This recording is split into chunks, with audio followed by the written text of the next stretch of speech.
The last time I saw you on screen was a princess. This is a lot different here. Oh my goodness. A whole new world, a dazzling place I never knew. From princess to pop star, you are mesmerizing. You are beautifully frightful. Ladies and gentlemen, Sky Riley. I keep seeing this face everywhere.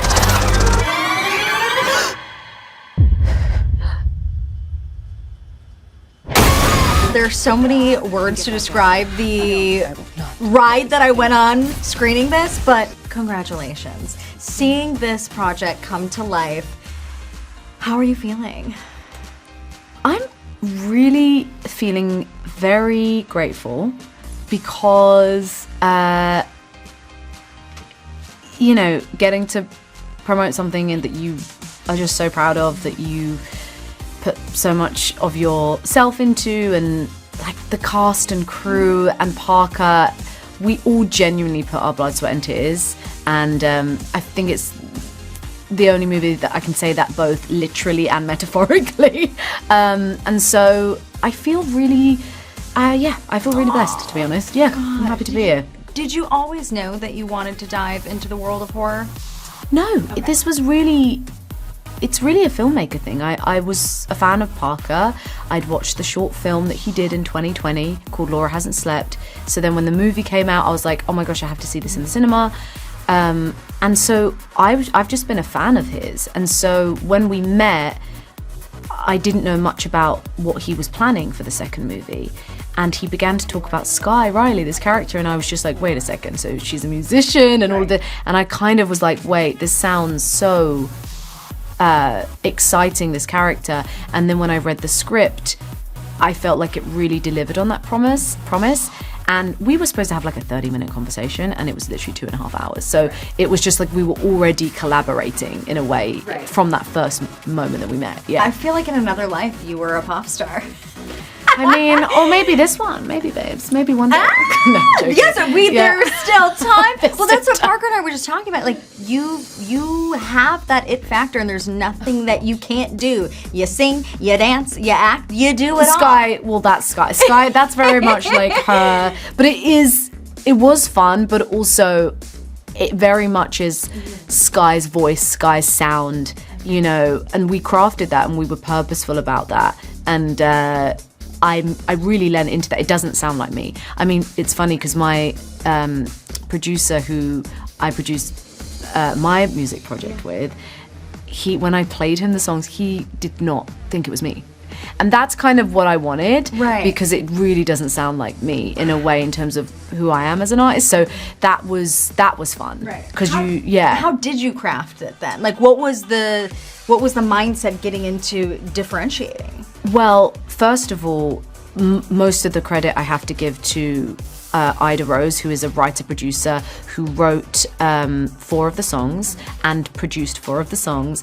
And she had already written and produced New Brain and Blood and White Satin when I was cast. And her voice was on the demo. So she was the blueprint for me. And so we crafted that together, and I lent into what she had already started to create. And then we got to co-write 2 songs together for the movie, one of which was the end credit song Death of Me, which we wrote after the movie was made. So it was so fun because we got to just it's like all the hard work's done, everything's done, and we can just have fun, and we know who Sky is, we've solidified her sound. So that it was very much using her and using that as my way in. Okay. What pop stars did you emulate Sky after? It's giving Gaga, Britney, it's giving everybody all in one character.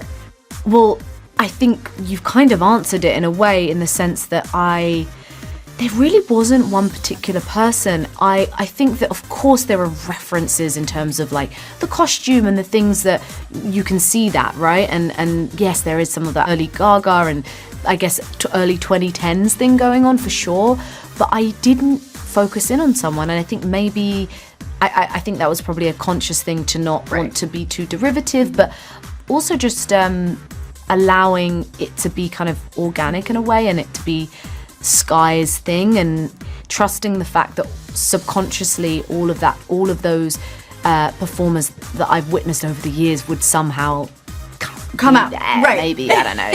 I love that the choreography was all you too. Our amazing choreographer Celia, she was incredible, but yes, it's me doing the dance for sure. Does that come easy to you? That part's fun for me. I didn't have a lot of time, but that's cool. You just roll with it. I don't know. I'm just a bit more like, sometimes me diving headfirst into something is better. I don't have to get time to overthink it, which I don't know if that like resonates with you in any way, but I had like 2 dance rehearsals for it. That's it? Oh my gosh. But I really, she's amazing. The dancers were incredible. And yeah, that's a thing that I enjoy for sure. Right. So that part was like fun for me. It was almost like a treat because I'm like singing, I'm like crying and screaming, and then I'm like, oh, at least I get to dance for like 10 dance hours. It out, even though that's like its own challenge. It's like a form of therapy too, with such heavy material that you're working with. Like I imagine those moments of reprieve for you, like a little bit of fun. A little bit, for sure. I mean, like the Blood and White Satin's was quite tricky because it was such a big stage. So there was, that had its like elements of when you learn something and then you get in situ and things have to shift and you realize, oh, we have to like be bigger and like move further across the stage and things kind of shift, and that's just part of the creative process. But no, yeah, I did enjoy it. What do you want fans to take away when they see this? Because of course, aside from the fright of it all, there really is that metaphor in this franchise of the passing down of trauma. And we all can relate to it in some way, shape, or form. Yeah. So what do you want fans to take away? Well, I think I'm a big believer in I want people to have a lot of fun, obviously, with this movie. And it is what it is in terms of everyone experiences things differently and will experience different things. I think you mentioned something interesting, which is this idea of masking, which I think is a theme in the movie.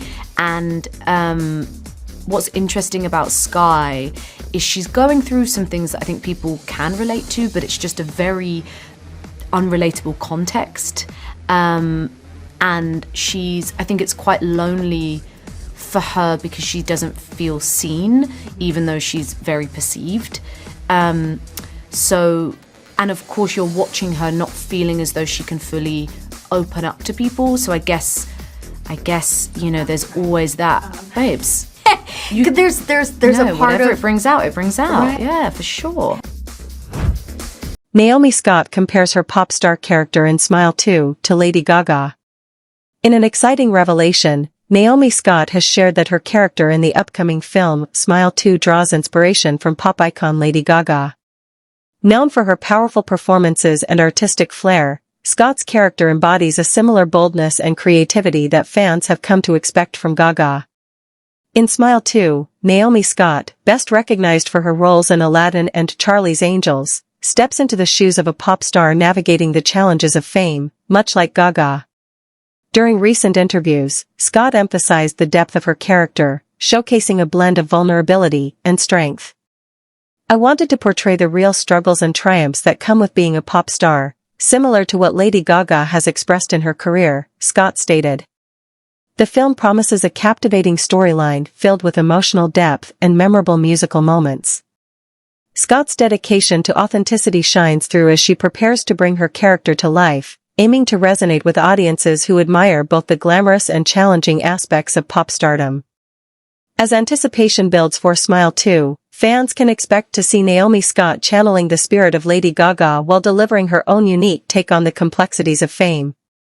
With its focus on the music industry and personal growth, Smile 2 is poised to be a must-watch for lovers of pop culture and compelling storytelling alike.